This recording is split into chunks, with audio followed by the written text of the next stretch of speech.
Artist Zach Williams' CD Chainbreaker won a Grammy in 2018 for Best Contemporary Christian Music Album. But there was a time in Zach's life when he had chains of his own. I grew up in a small town, northeast Arkansas. The earliest memories I have were in church. Like, my dad played music, so I can remember being at church on Tuesdays and Wednesday nights during music practice and things like that, you know, playing with other kids at the church whose dads or moms were on the worship team. My dad took me to a Petra concert when I was like 7 years old, Petra and DeGarmo and Key. And I remember that was like my first real concert that I'd ever been to. I just thought it was the coolest thing.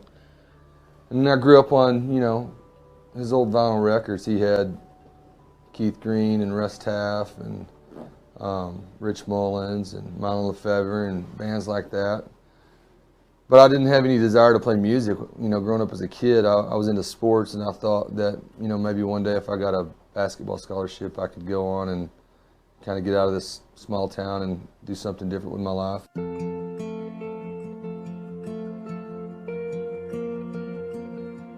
I can remember, I guess, you know, 9th or 10th grade being the first time I'd ever really drank alcohol, going over to a friend's house and there being a party. And then by the time I was in 10th grade, though, there were some older kids, you know, that introduced me to marijuana for the first time, and I can remember trying that. And then by the time I was a senior in high school, you know, it was kind of a every afternoon kind of thing. You know, you'd get out of school and you'd go over to somebody's house. And my senior year of high school, I had Division I basketball scholarship offers, and I met this guy, and he knew who I was, and he said, "You're that kid that, you know, got in trouble for drugs, aren't you?" And I was like, "Yeah." And he said, "You know, if you think you can leave that stuff alone, I'll get you a tryout for a junior college." And so I tried out, made the team, got a full scholarship. I was getting ready for our season opener, our first game of my freshman year, and I ended up tearing 5 ligaments in my ankle. Redshirted my freshman season, sat home, and sat there and taught myself how to play guitar. And I went home a year later and grabbed my dad's old Gibson guitar and brought it back to school with me. And for pretty much the next 10 years, from the time I was like 19 until I was 29 or 30, I don't think I went a day without taking that guitar with me. And in that 10-year time period, I kind of found myself sinking further and further into, you know, the drug use and the alcohol use. And I remember meeting some guys that were in this rock band in my hometown, and we found ourselves with a booking agent in Europe putting us on a tour. And at this time, I, you know, had met my wife recently. We're constantly fighting about changes that I need to make and changes that she needs to make. And we were getting ready to go back on another tour to Europe. And, you know, I'd been using drugs, you know, 17, 18 years old until here I am, 33 years old. And, you know, me and my wife were about to call it quits. You know, we were about to get a divorce, and she kind of came to me and was like, you know, there's got to be some changes or I'm not going to stick around. And I can remember having this kind of like conversation where I was like, "God, I know you're real." And I was like, "I just need you to prove it to me." And so I was reading an autobiography by Greg Allman. It was called Cross to Bear. It was like the story of the Allman Brothers and just his struggle with being a frontman of a Southern rock band. And then John Mayer had an album called Born and Raised that had just came out like literally that week. And it was what I thought was so cool how that title, Born and Raised, was just kind of like working with Cross to Bear and all these things. And I'm reading this book, listening to this thing, and I'm like, well, it seemed to be kind of quiet on our tour, on the bus that we were on. And I pulled my ears out for a minute to just kind of listen.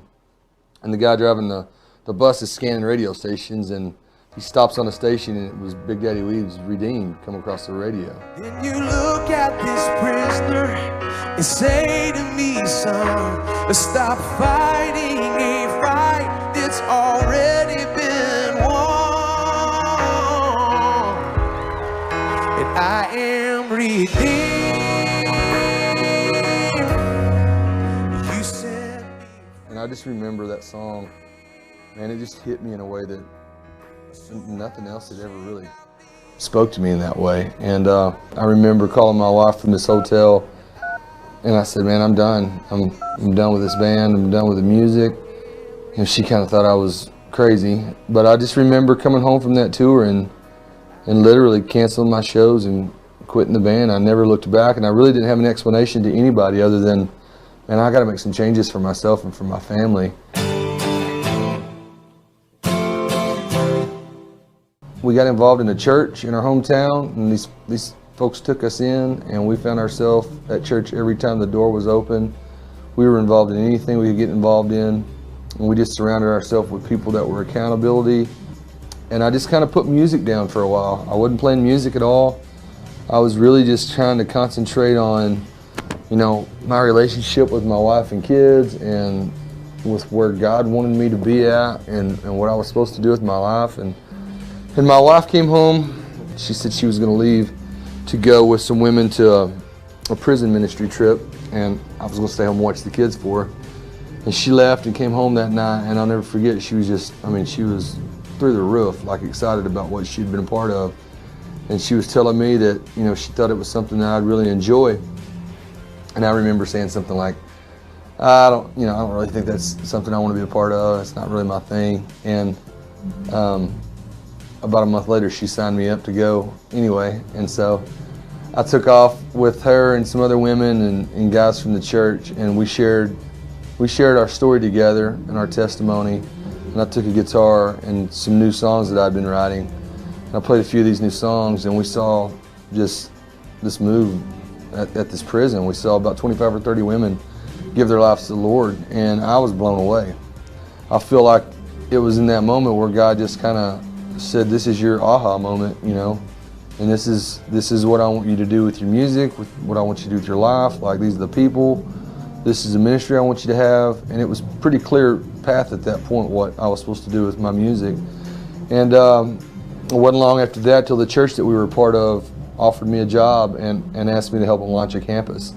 And when we launched the campus, we called it Refuge, and we started reaching out to a lot of folks that had been through the same type of things that me and my wife had been through. And our core, you know, congregation at the beginning were Celebrate Recovery and Jumpstart. And, you know, about 2 years later, I was leading worship at the church, and a guy from Nashville was there with his family. They were visiting some family around the holidays, and he heard me singing a Christmas song, and took me out to coffee a couple days later and wanted to hear my story. He said, man, people don't sing like that without a story.